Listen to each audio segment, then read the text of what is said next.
Bueno, como les comentaba, este es un tema muy interesante, puesto que hace referencia a las formas de violencia que están reguladas en la ley 3364. Sin embargo, es importante previamente hacer un análisis sobre estos tipos de violencia comprendidos en la ley, hacer un análisis sobre las generalidades que son importantes para entender las circunstancias por las cuales se ha tenido que promulgar esta ley en el 2015.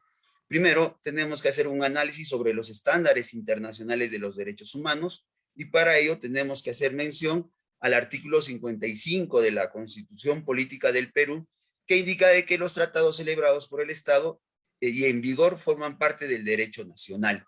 De manera sistemática, con la cuarta disposición final y transitoria de nuestra Carta Magna, establece el estatus jerárquico de los convenios internacionales en materia de derechos humanos en la Constitución Política del Perú. Esto es muy importante toda vez que el Perú, al estar comprendido dentro de los sistemas internacionales de protección de derechos humanos, llámese a la protección universal de la ONU o a la regional de la OEA, por ejemplo, tenemos que acatar los mandatos que, por ejemplo, la Corte Interamericana de Derechos Humanos exige, que es la adecuación de las normas internas del derecho peruano a los estándares internacionales de protección de los derechos humanos. Por tal motivo, es que, como les explicaba, hay dos sistemas en los cuales el Perú está comprendido. El sistema universal, con la Organización de las Naciones Unidas, que tiene dos documentos muy importantes, que son los pactos internacionales de derechos civiles y políticos y el de derechos económicos, sociales y culturales, que están vigentes todavía desde 1978. En el sistema regional, con la Organización de los Estados Americanos, la Convención Americana de Derechos Humanos y el Protocolo de San Salvador de Costa Rica, que están vigentes el primero desde 1978 y 1995. Entonces, el Perú tiene que respetar estos acuerdos y ha procedido a adecuar diferentes normas para la protección, en este caso específico, la protección de la mujer y de los integrantes del grupo familiar. Estos sistemas también han desarrollado convenciones muy importantes que están vigentes en el país. La convención en el sistema universal, la convención sobre la eliminación de todas las formas de discriminación contra la mujer, que en sus siglas en inglés se denomina el CEDAW, y la Convención Interamericana para prevenir, sancionar y erradicar la violencia contra la mujer, la famosa Convención de Belém do Pará, que está vigente también en el Perú. La primera desde 1982 y la segunda desde 1996. Eso va a ser muy importante para explicar las modificatorias que se han ido produciendo después de la entrada en vigencia de la ley 3364 desde noviembre del 2015, en los cuales en el 2017, en el 2018 y en el 2019 se han producido cambios muy importantes, tanto en la misma ley como en el Código Penal. Bien, ahora entremos a definir qué es la violencia. La OMS define a la violencia como un uso intencional de la fuerza o poder, de hecho o como amenaza contra uno mismo u otra persona o un grupo de comunidad, que cause o tenga muchas probabilidades de causar lesiones, muertes, daños psicológicos, trastornos del desarrollo o privaciones. Ello implica la comisión del acto independientemente de los daños que pueda producir. Y esta violencia está determinada por la cultura. Aunque algunas personas no tengan conciencia de que sus actos sean violentos, importan los efectos en el bienestar de las personas que generan responsabilidad. Eso significa de que estos actos de violencia van a generar secuelas, puedan ser complejos, puedan ser tramas que no permite un adecuado desarrollo íntegro de la persona. Por estos motivos, la mujer, por ejemplo, que históricamente ha sido relegada, ha sido discriminada, encuentra en estos mecanismos legales la forma de cómo generar un equilibrio de derechos en plano de la igualdad, de no discriminación entre los varones y las mujeres. La definición de víctima es una definición que también la podemos encontrar en las Naciones Unidas, que ha dado las Naciones Unidas, y se define como cualquier persona que sufre una lesión física o mental, sufrimiento emocional, pérdida o daño material o un menoscabo importante en sus derechos como consecuencia de una acción u omisión que constituya un delito, según la legislación nacional o el derecho internacional. Es así de que ya vamos entrando al ámbito de protección de la Ley 3364 y señalamos, por ejemplo, cuáles son o quiénes son los sujetos de protección. De primera intención, encontramos a la mujer en todo su desarrollo de vida, niña, adolescente, adulta mayor, y los miembros del grupo familiar, llámese cónyuges, excónyuges, padrastros, madrastras, los que habitan en el mismo hogar sin que medien algún vínculo contractual o laboral, y de manera amplia también a todas las personas que habitan en el mismo lugar. Las formas de violencia que están reguladas en la Ley 3364 es la violencia física, psicológica, sexual y económica o patrimonial. Y un aspecto muy importante que se tiene que tomar en cuenta son los contextos en los que se produce la violencia. Por ejemplo, la violencia hacia la mujer en un contexto en un plano de poder, dominación, superioridad del agresor frente a la víctima, y entre los integrantes del grupo familiar, una relación de responsabilidad, confianza o poder. Los tipos de violencia, previamente a los tipos de violencia, primero queremos enmarcar algo que de repente ustedes ya lo han analizado en los anteriores temas, pero la Ley 3364 tiene como objeto de la ley la prevención, la erradicación y la sanción de toda forma de violencia, sea en el ámbito público o privado, ya sea contra la mujer o contra los integrantes del grupo familiar. ¿Qué busca la ley? Busca, en el caso de la víctima, prevenir, atender, proteger y reparar. Y en el caso del agresor, busca perseguirlo, sancionarlo y reeducarlo. La ley hace referencia a dos ámbitos muy importantes, el ámbito de protección y el ámbito de sanción. El ámbito de protección en el cual, por ejemplo, estamos nosotros en el módulo integrado de violencia contra la mujer, integrantes del grupo familiar, utilizamos indicios, no necesariamente medios de prueba. Es lo que en materia penal se denominan elementos de convicción, y fundamentalmente la declaración de la víctima, que nos va a permitir establecer qué tipo de violencia, qué gravedad de violencia hay. Entonces, en esas circunstancias, la protección implica buscar el resguardo de la seguridad, integridad y bienestar de la víctima por medio de las medidas de protección y las medidas cautelares. Y el otro, que es ya un poco más complejo, que tiene que ver con la investigación y el análisis y el acopio de los medios de prueba que puedan acreditar la comisión del ilícito, en el cual ya interviene el Ministerio Público, que busca establecer, determinar la responsabilidad penal y evitar algo que es muy importante y negativo en las sociedades, la impunidad. Estos trámites se efectúan de manera independiente. Es por ello que, por ejemplo, la Policía Nacional del Perú elabora dos informes, uno para remitirlo a los juzgados de violencia y el otro que es el principal, para la Fiscalía, para que continúe con las investigaciones. Ahora sí, ya hacemos referencia a los tipos de violencia: la violencia física, psicológica, sexual, económica y patrimonial. El Código Penal no hace referencia a las definiciones de estos tipos de violencia.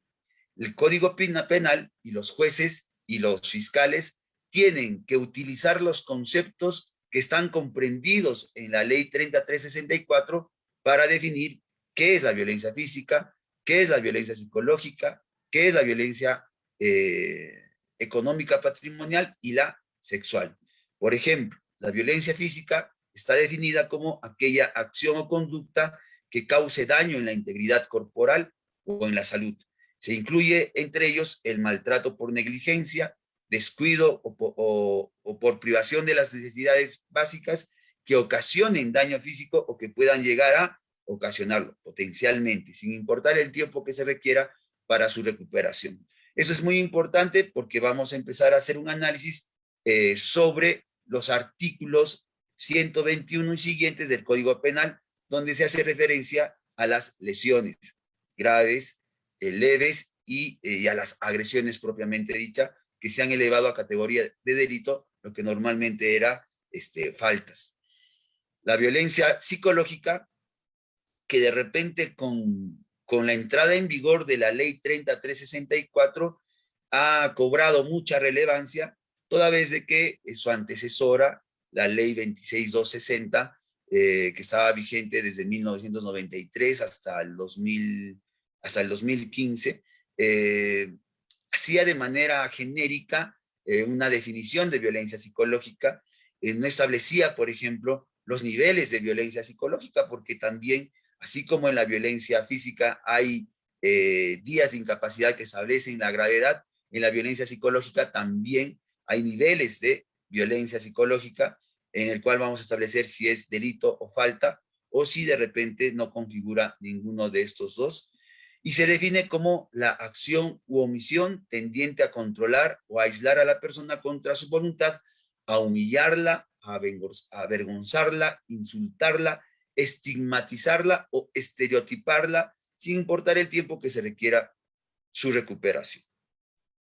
Hacemos énfasis en los estereotipos de género, que vienen a ser estas ideas preconcebidas, estos criterios equivocados en los cuales establecemos de que hay diferencias, no solamente por el sexo, sino por el poder del varón hacia la mujer, criterios equivocados que nos permiten tomar decisiones equivocadas. A eso también se le llama a los famosos sesgos cognitivos, que son muy importantes para identificar, por ejemplo, la violencia de género, la violencia en agravio a la mujer por su condición de tal. La violencia sexual, que son todas las acciones de naturaleza sexual que se cometen contra una persona sin su consentimiento o bajo coacción, incluyen actos que no involucren penetración o contacto físico alguno, se considera como por ejemplo la exposición a material pornográfico, que vulneran el derecho de las personas a decidir voluntariamente acerca de su vida sexual o reproductiva a través de amenazas, coerción, uso de la fuerza o intimidación. Lo central de la violencia sexual está relacionado a la libertad y al consentimiento. El consentimiento de menores de 14 años está por escrito, no existe ninguna justificación del consentimiento en los casos de violencia sexual. A partir de los de 14 en adelante, sí se tiene que analizar ciertas circunstancias, ciertos contextos, ¿no? Y por último, un tipo de violencia que se ha innovado también, la violencia económico-patrimonial, que se define como la acción u omisión que ocasiona un menoscabo en los recursos económicos o patrimoniales de las mujeres por su condición de tales o contra cualquier integrante del grupo familiar en el marco de, como hemos explicado, relaciones de poder, responsabilidad o confianza. Ahora bien, ya entramos a la regulación normativa que está comprendida en el Código Penal y en la ley número 3364. Primero vamos a hacer un análisis exegético de los artículos que el Código Penal hace referencia sobre las lesiones dolosas y las agresiones. Como ven ustedes en la diapositiva, hacemos referencia a violencia física, que en terminología en el Código Penal se hace referencia a las lesiones dolosas y agresiones. Esas están comprendidas en el artículo 121, 122 y 122b, que ha sido incorporado en el 2018. Y fundamentalmente tenemos que hacer un análisis del decreto legislativo 3 de 23, que fue publicado, mejor dicho, el 6 de enero del 2017, que fortalece la lucha contra el feminicidio, la violencia familiar y la violencia de género, y la ley 3819 del 13 de julio del 2018, que modifica el Código Penal y el Código de los Niños y Adolescentes.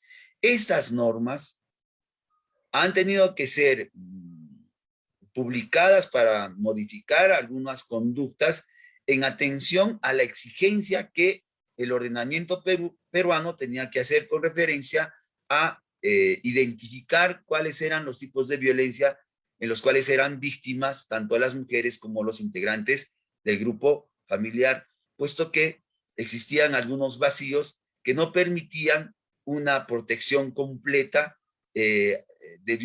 contra la violencia en agravio de las mujeres e integrantes del grupo familiar. Del mismo modo, tenemos que hacer análisis a que los bienes protegidos, los bienes jurídicos tutelados, protegidos en las lesiones dolosas, es el bienestar físico y el bienestar psíquico, tal como establece el artículo 124b del Código Penal.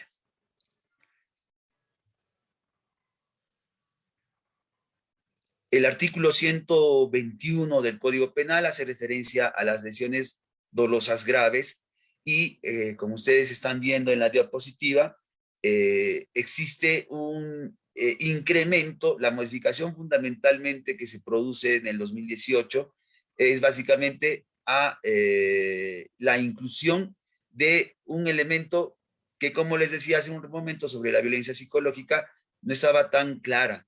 Se hacía referencia a causar a otro daño grave en el cuerpo o en la salud física, y lo que se ha incorporado también para hacer énfasis es también en la salud física o mental.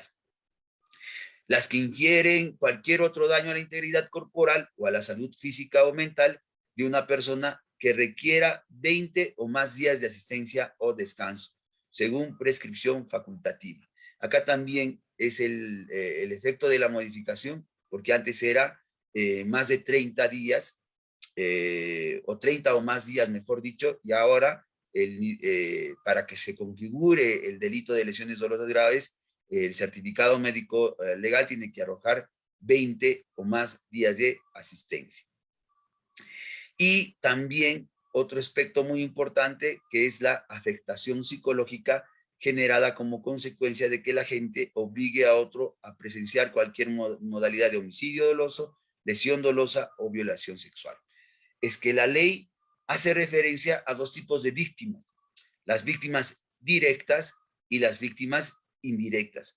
Las víctimas directas son aquellas personas que sufren la violencia de manera directa, y las víctimas indirectas son aquellos que presencian esos hechos, y básicamente la protección estaba dirigida o está dirigida hacia los niños, niñas y adolescentes que presencian estos actos de violencia y que también sufren las consecuencias de un deterioro mental, de un tipo de violencia que dependerá de la evaluación psicológica para establecer ese nivel. Con ello, aprovecho para hacer un análisis sobre los niveles que dentro de la jurisprudencia y dentro de la casuística se ha podido establecer. Podemos hablar de niveles de violencia psicológica de las más leves a las más graves. En las más graves podemos encontrar el daño psíquico, grave o muy grave. Encontramos debajo del daño psíquico las afectaciones, afectación psicológica, afectación cognitiva o conductual, y lo que también configura delito, y lo que configura falta, el maltrato psicológico. Hay un análisis sobre otra conclusión, que las pericias psicológicas hacen referencia a la reacción ansiosa situacional. Para algunos, esta reacción ansiosa situacional no implica la comisión de alguna falta o un ilícito, para otros sí. Eso va a depender de la calificación jurídico-legal que le haga el representante del Ministerio Público para establecer si es que esa reacción puede configurar mínimamente falta. Sobre las lesiones dolosas y las agresiones, con referencia al daño psíquico y a la afectación psicológica, es muy importante que ustedes tengan en cuenta el acuerdo plenario 2 del 2016, que está haciendo referencia a lo que acabo de explicar, ¿no? A estos niveles de afectación o la intensidad de la violencia psicológica, ¿no? Como dice en el fundamento 16, la afectación y o alteración de algunas de las funciones mentales o capacidades de la persona producida por un hecho en conjunto de situaciones de violencia que determina un menoscabo temporal o permanente, reversible o irreversible del funcionamiento integral previo. Y también es muy importante, ya para que ustedes puedan adentrarse a un análisis más exhaustivo, esas dos herramientas muy importantes. La primera, el Acuerdo Plenario 2 del 2016, que hace referencia al daño psíquico, a la afectación psicológica, cognitiva, conductual, pero también a la guía de valoración del daño psíquico en personas adultas víctimas de violencia intencional, que es la herramienta que los psicólogos utilizan para establecer qué tipo de violencia psicológica sufre la víctima. Esta guía, protocolo, está vigente desde el 2016 y es muy importante, interesante que lo puedan leer. Hay algunas definiciones un poco técnicas, pero sí podemos establecer, si queremos, por ejemplo, cuestionar una pericia psicológica, es hacer referencia a su contenido para un cuestionamiento de las conclusiones del psicólogo. Ese mismo acuerdo plenario, el 2 del 2016, hace referencia también a los fundamentos 36, que señala que el legislador separa el daño psíquico de la afectación psicológica y deja sentado que no existen escalas de afectación psicológica equiparables a los niveles de daño psíquico, toda vez de que son aspectos distintos. El artículo 121 del Código Penal establece supuestos que afectan de manera especialmente grave la salud, como poner en peligro la vida de la víctima, mutilar un miembro u órgano principal del cuerpo, entre otros, por lo que en clave de proporcionalidad, la afectación psicológica derivada del delito contenida en el inciso cuarto del mencionado dispositivo legal ha de ser intensa, lo que será determinado por los psicólogos correspondientes. El fundamento 36 es importante también porque hace referencia a aquellas víctimas no vinculadas con el sujeto pasivo de abuso, coaccionadas a mirar el acto abusivo, que es lo que estaba haciendo referencia a la violencia indirecta, que también está comprendida en la ley 3364 y que se esclarece también en este acuerdo plenario 2 del 2016. Después, el delito de lesiones dolosas leves, que, como les explicaba, ha bajado el tiempo de días de incapacidad. Con la ley 3819, el sujeto activo es cualquier persona, el sujeto pasivo cualquier persona, pero causa a otros lesiones en el cuerpo o en la salud física o mental que requiera más de 10 y menos de 20 días de asistencia o descanso. Eso configura lesiones dolosas leves, o sea, los que están dentro del margen de 10 a 20. Y la incorporación de un delito más que está comprendido, permítanme, antes de la otra diapositiva va a ser la síntesis de todo lo que estamos analizando, que está comprendida en el artículo 122b, en el cual dentro de las faltas, les pongo un ejemplo. Yo me pongo a tomar con un amigo y amigos, solamente somos amigos, no hay ningún vínculo, y nos agredimos físicamente y yo tengo 8 días de incapacidad médico-legal según el certificado médico-legal. Eso no configura delito, eso configura de falta según el Código Penal. Sin embargo, cuando tiene que ver con violencia en agravio de la mujer o integrantes del grupo familiar, eso ya configura delito. Evidentemente que la razón por la cual configura delito es por el grado de vulnerabilidad dentro de ese entorno de poder, de confianza que existe entre el agresor y la víctima, que exigió que estos actos sean comprendidos como delitos, ¿no? El decreto legislativo 1323 señala de que causar lesiones corporales que requieran menos de 10 días de asistencia o descanso según prescripción, es decir, de 1 a 9, o algún tipo de afectación psicológica, cognitiva, conductual, configura el delito de agresiones. Esta es la síntesis de todo lo que hemos venido explicando.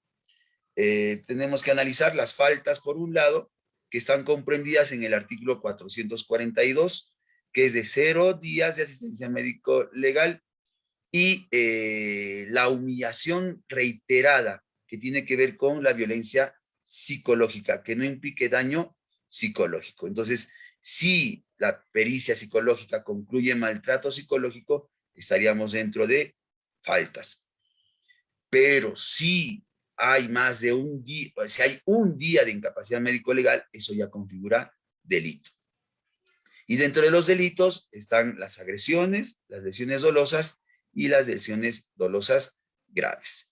Entonces, en conclusión, lo que se busca proteger acá es la salud individual como fundamento, ¿no? La salud individual física y psicológica.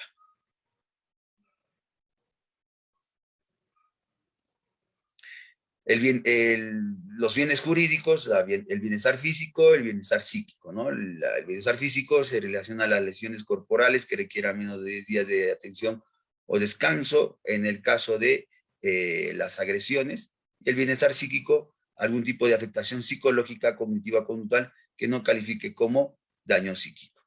Ahí están las guías que son muy importantes revisar.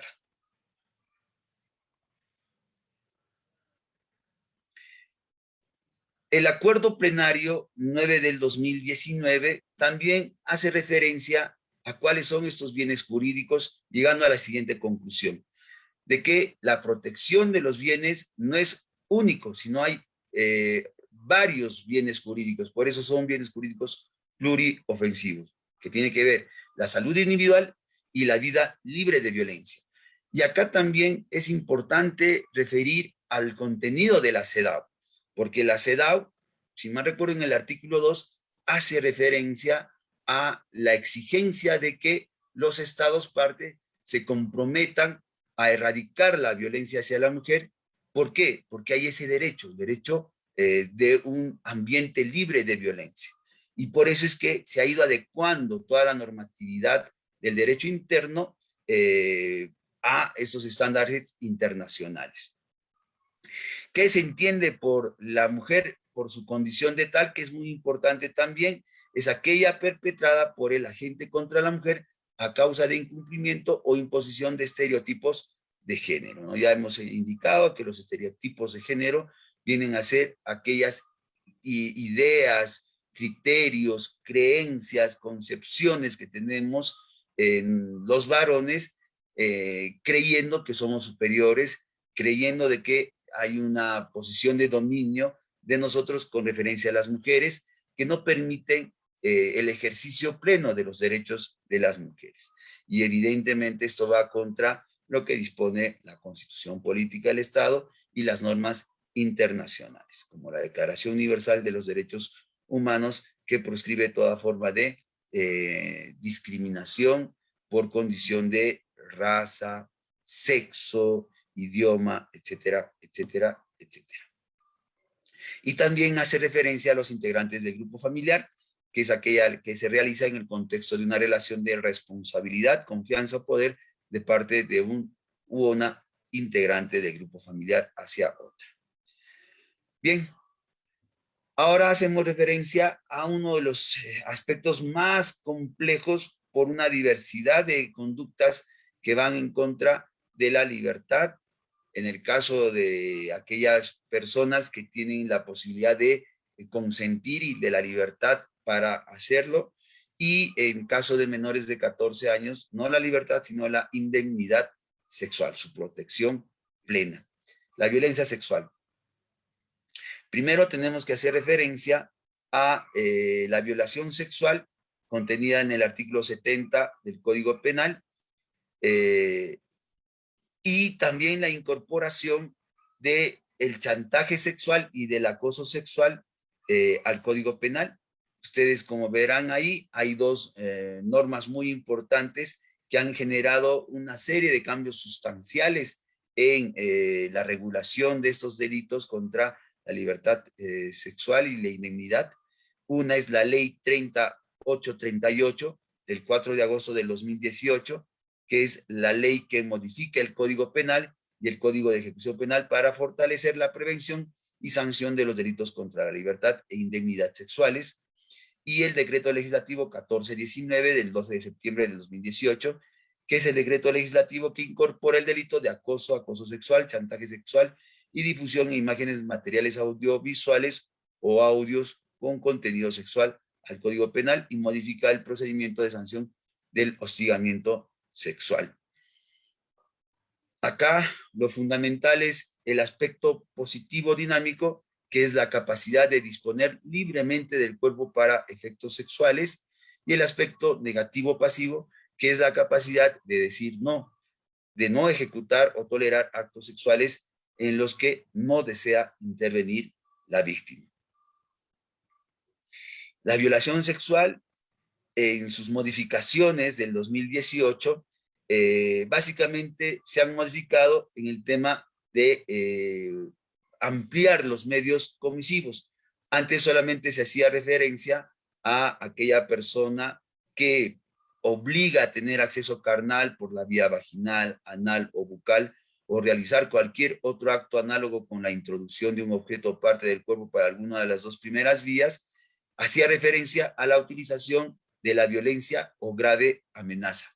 Sin embargo, con la ley 3838, no solamente se hace referencia a la violencia o grave amenaza, sino también a la violencia física o psicológica, grave amenaza o aprovechándose de un entorno de coacción o de cualquier otro entorno que impida a la persona dar su libre consentimiento. Ese es uno de los aportes más importantes de estas modificaciones. Del mismo modo, con referencia a los tocamientos, actos de connotación sexual y actos libidinosos sin consentimientos que están comprendidos en el artículo 176 del Código Penal, que con su modificatoria de la ley 3838 hace referencia a realizar sobre una persona tocamientos, actos de connotación sexual, como por ejemplo desnudos, forzosos, en sus partes íntimas o en cualquier parte de su cuerpo, obviamente que tiene que estar relacionado a las zonas erógenas como muslos, piernas, senos, etcétera, etcétera. No es cualquier tocamiento. Por ejemplo, un tocamiento a la cabeza no podría configurar, pero sí en estas zonas erógenas, en el cual falte el libre consentimiento. Y también la realización de tocamientos, actos de connotación sexual, actos libidinosos en partes íntimas de la víctima o en cualquier parte de su cuerpo, obligar a la víctima a realizar tocamientos o actos de connotación sexual en partes íntimas o en cualquier parte del cuerpo de la gente sobre sí misma o sobre tercero, en el cual medie amenaza, violencia, aprovechamiento de un entorno de coacción o de cualquier otro que impida a la víctima su libre consentimiento. Y acá vamos a hacer una diferencia entre los tocamientos de connotación sexual y los actos de connotación sexual. Las conductas que recaen sobre zonas erógenas, genitales, glúteos, senos, boca, muslos, entre otros, o sus proximidades son los tocamientos de connotación sexual, y los actos de connotación sexual son, por ejemplo, los desnudos forzados, que ha sido parte de un pronunciamiento que la Corte Interamericana de Derechos Humanos efectuó en un caso en el cual el Perú estuvo comprendido, que es el caso penal Miguel Castro Castro. Y también en el caso López Soto y otros contra Venezuela. Bien, esta es una síntesis de la violación sexual, tocamientos de actos de connotación sexual y actos libidinosos sin consentimiento. Como ustedes ven, de menos a más, hay una intensidad ahí, concluyendo de que el chantaje sexual pone en peligro esa libertad sexual, mientras que los tocamientos, actos de connotación sexual y actos libidinosos ya se pone en peligro, ya se afecta, mejor dicho, no se pone en peligro, sino se afecta la libertad sexual, como también en la violación sexual. ¿Cuál es el alcance de estos elementos típicos? Primero, amenazar o intimidar a otro, anuncio de la causación de un mal inminente, por ejemplo, la utilización de cualquier medio comisivo y obtener de ella una conducta o un acto de connotación sexual.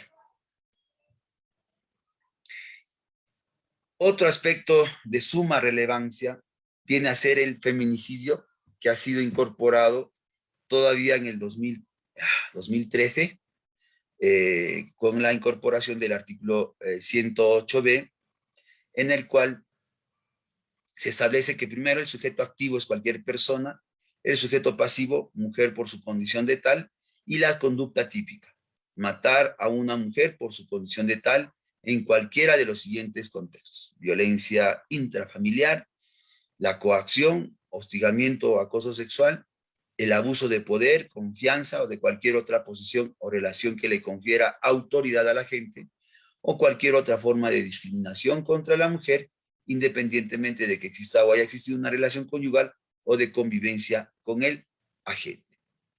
El caso de Evi Agreda es un caso en el cual no tenían ningún vínculo, eran solamente amigos entre el feminicida y la agraviada, y eso fue muy importante para entender de que no solamente debe existir una relación o ha existido una relación amorosa, también puede haber una relación amical o incluso ningún tipo de relación.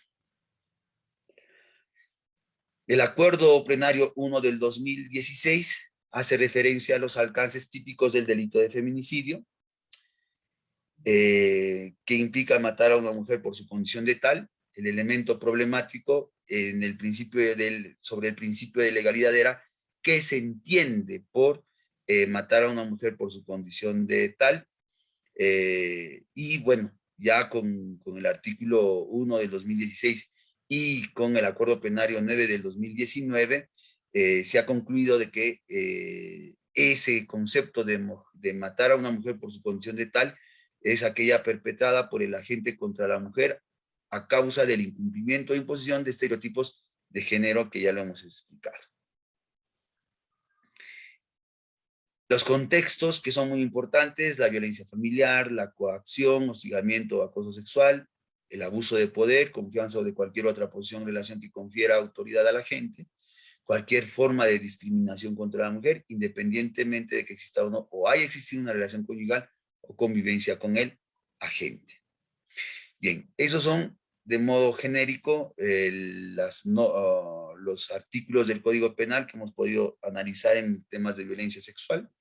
Sin embargo, también la ley 3364 ha hecho referencia a otras formas de violencia contra la mujer por su condición de tal. Esto se encuentra regulado en el reglamento de la ley, en su artículo 8.1.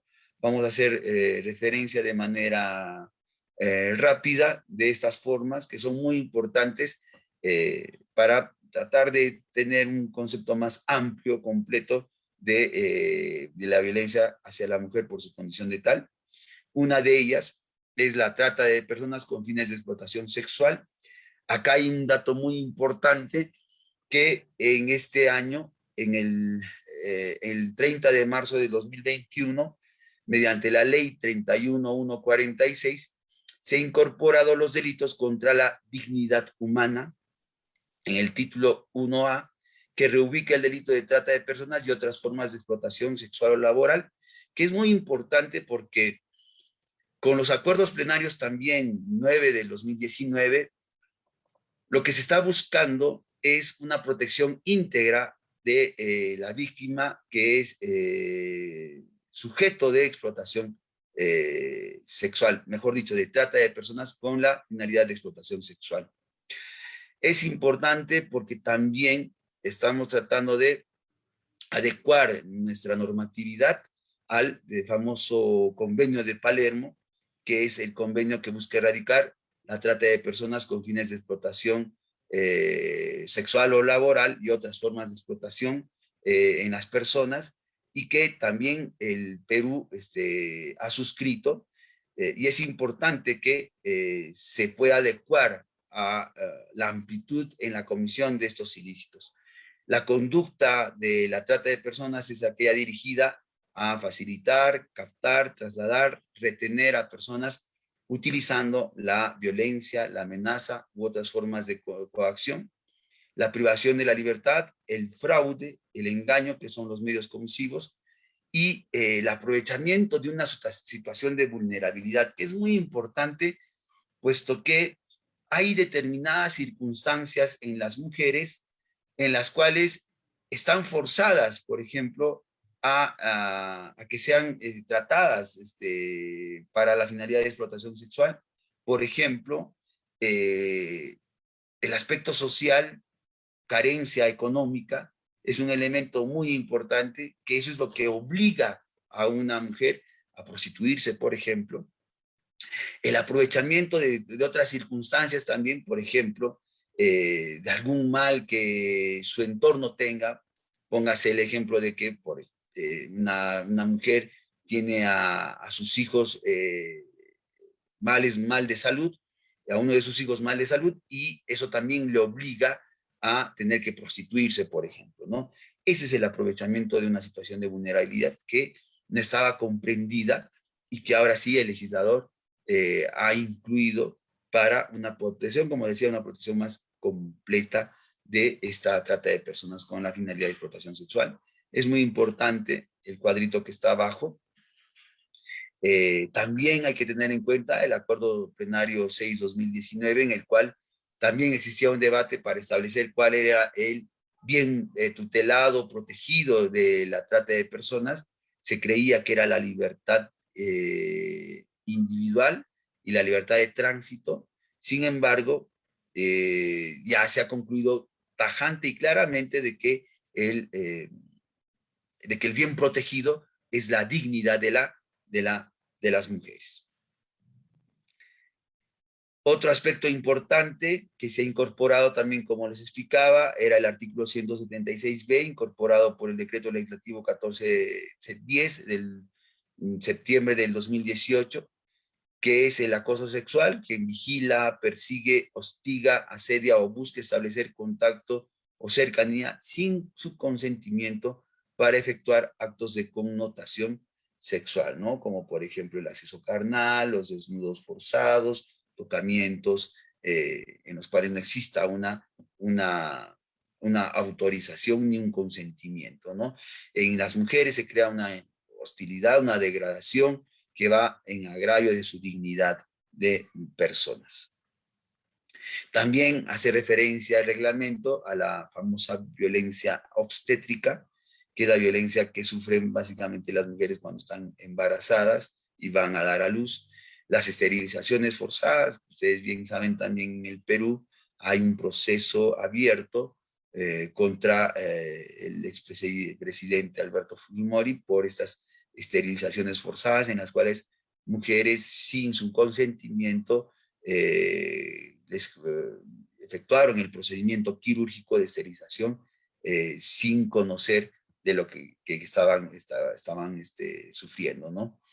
El chantaje sexual, y también, como hemos explicado, el decreto legislativo 1410 se ha incorporado al Código Penal en el artículo 176, quien amenaza, intimida a una persona por cualquier medio, incluyendo el uso de tecnologías de la información y comunicación, para obtener conducta o acto de connotación sexual, ya está también comprendido dentro del Código Penal, y eso se ha incrementado en el periodo de pandemia, dadas las circunstancias donde ahora se está utilizando más tecnologías de información, en el cual la difusión de imágenes es más recurrente, ¿no? Otro aspecto muy importante que también el 19 de abril del 2021 se ha publicado es la Ley 31155, que es la ley que previene y sanciona el acoso contra las mujeres en la vida política. ¿Y qué se entiende por el acoso político? Son las conductas que buscan menoscabar, discriminar, anular, impedir, limitar o obstaculizar, restringir el reconocimiento, goce o ejercicio de sus derechos políticos de las mujeres. ¿Quiénes son sujetos de protección acá? Candidatas a cargos políticos, autoridades elegidas por elección popular, funcionarias, autoridades de comunidades campesinas, nativas y integrantes de organizaciones políticas. La violencia en conflictos sociales que incrementa el riesgo a que las mujeres sean víctimas de cualquier forma de violencia. La violencia en conflicto armado, la violencia en la tecnología de la información, que se denominan TIC, la violencia por orientación sexual, la violencia contra las mujeres migrantes, que es un tema también muy recurrente con el problema de los problemas sociales que están suscitándose en Venezuela y que han venido muchas mujeres. Si ustedes verán los noticieros, víctimas de trata, hay mujeres venezolanas, lamentablemente, dadas las circunstancias, esos factores de vulnerabilidad del que estábamos explicando hace un momento. La violencia contra mujeres con VIH y privadas de libertad, también son importantes hacerlos mención. Estoy adelantándome, estoy acelerando la ponencia porque quiero también hacer referencia a la violencia económico-patrimonial. Ya tengo solamente 5 minutos, van a disculpar. Y la violencia contra las mujeres con discapacidad. Y bien, ya para terminar esta ponencia, la violencia económica y o patrimonial, que es una de las incorporaciones novedosas de la Ley 3364, en atención a que la Ley 3364 busca proteger a la víctima, pero también busca resguardar el bienestar integral de la víctima. Es decir, nosotros como jueces de familia de violencia podemos otorgar medidas de protección y medidas cautelares. Si ustedes se ponen a analizar, por ejemplo, ese bienestar integral implica una estabilidad económica, por así decirlo, y es así que el agresor también tiene la obligación, por ejemplo, dentro de las medidas de protección, cuando se dispone el retiro del agresor, el agresor que tiene hijos también tiene que obligarse económicamente, ¿no? Por ejemplo, con el paso de una asignación económica por alimentos, por ejemplo, o una temporal, y eso es muy importante. ¿Para qué? Para que las medidas de protección tengan una plenitud en su protección. Y por eso es que se ha incorporado la violencia económica o patrimonial. Las formas de violencia económica patrimonial que la ley establece es la perturbación de la posesión, la tenencia o propiedad de sus bienes, se pierde, sustrae, destruye o retiene, se apropia objetos, instrumentos de trabajo, documentos personales, bienes, valores y derechos patrimoniales, se limita los recursos económicos destinados a satisfacer sus necesidades o privación de los medios indispensables para vivir una vida digna, la evasión del cumplimiento de sus obligaciones alimentarias, que tiene que ver con la asignación económica por alimentos, porque ya nosotros al otorgar medidas de protección y al otorgar las medidas cautelares, tenemos que remitir los actuados al juzgado de paz letrado competente para que continúe con el trámite de alimentos y se pueda fijar, ya sea mediante una conciliación o mediante una sentencia, una asignación de alimentos, o también la violencia económica, se reciba un salario menor por igual tarea dentro del mismo lugar de trabajo.